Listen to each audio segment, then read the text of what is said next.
10th standard Tamil first mid term exam question paper தான் பார்த்துக்கிட்டு இருக்கீங்க. இதில் உள்ள எல்லா கொஷின்ஸையும் நல்லா ப்ரிப்பேர் பண்ணிக்கோங்க. 2026க்கான ஒரிஜினல் கொஷின் பேப்பர். ஸோ இதில் உள்ள எல்லாத்தையுமே பார்த்துக்கோங்க.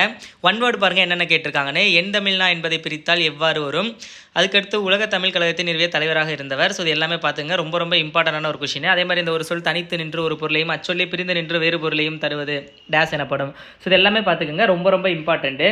ஸோ இதில் உள்ள கொஷின்ஸ் என்னென்ன அப்படிங்கிறதெல்லாம் பார்க்குறதுக்கு முன்னாடி இதில் எதெல்லாம் ரொம்ப இம்பார்ட்டன்ட், எதெல்லாம் கன்ஃபார்ம் எக்ஸாமில் கேட்பாங்க அப்படிங்கிறத சொல்கிறேன், நோட் பண்ணிக்கோங்க. அது எல்லாத்துக்கும் முன்னாடி இந்த வீடியோக்கு லைக் பண்ணிவிட்டு நீங்கள் நம்மளுடைய சேனலை சப்ஸ்கிரைப் பண்ணல அப்படின்னா கல்வி மினி அண்ட் கேகே டெக் சேனலை சப்ஸ்கிரைப் பண்ணிக்கோங்க.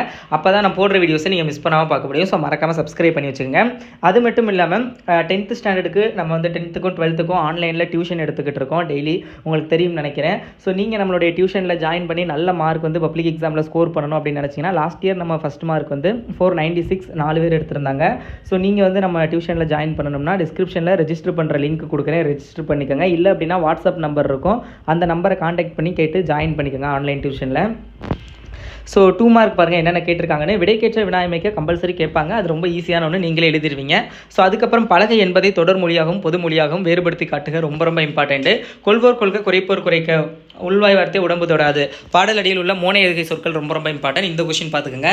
அடுத்தது குலப்பெயர் வகை 4 எழுதுக. மென்மையான மேகங்கள் துணிச்சலும் கருணையும் கொண்டு வானில் செய்யும் நிகழ்வுகள் ரொம்ப ரொம்ப ரொம்ப இம்பார்ட்டன்ட். இதுவும் அந்த பலகையும் ரொம்ப ரொம்ப இம்பார்ட்டன்ட், பார்த்துக்கோங்க. ஸோ பலகை என்பதை அந்தது. ஸோ அடுத்தது பார்த்தீங்க அப்படின்னா அகைன் 2 மார்க்கு. இது வந்து இலக்கணத்திலேருந்து கேட்குறது எல்லாமே பார்த்துக்கங்க. கலை சொற்கள் பார்த்துக்கோங்க. இந்த மோனோலிங்கல், அடுத்து கான்வர்சேஷன் ரொம்ப ரொம்ப இம்பார்ட்டண்ட்டு. இரு சொற்களை பயன்படுத்தி ஒரே தொடர் அமைக்கிறது, இயற்கை செயற்கை, கொடு கோடு. ஸோ இதில் வந்து 2 கொடுத்துருக்காங்க. பட் இதே 2 தான் கேட்பாங்கன்னு சொல்ல முடியாது. இது மாதிரி வேறு எது வேணாலும் கேட்கலாம். ஸோ இப்போ நல்லா பார்த்துக்கோங்க. எண்ணு பெயர்களை கண்டுபிடித்து தமிழ் எண்களில் எழுதுதல் ரொம்ப ரொம்ப இம்பார்ட்டன்ட். அகராதையில் காண்க, அதுவும் பார்த்துக்கோங்க. 3 மார்க்கை பொறுத்தளவில் புளியங்கன்று ஆழமாக நடப்பட்டுள்ளது. இதுபோல் இளம்பயிர் வகை 5 பெயர்களை தொடரில் அமைக்க ரொம்ப ரொம்ப இம்பார்ட்டன்ட். உயிர்கள் உருவாகி வளர ஏற்ற சூழல் பூமியில் எவையவையான பரிபாடல் வழி அறிந்த வரிசை தொகுத்து எழுதுக. இதுவும் மிக மிக முக்கியமான ஒரு வினா. அன்னை மொழியை என தொடங்கும் தமிழ் வாழ்த்து பாடல் பார்த்துக்கோங்க. ரொம்ப ரொம்ப இம்பார்ட்டன்ட். ரிப்பீட்டடாக எக்ஸாமில் கேட்குறாங்க.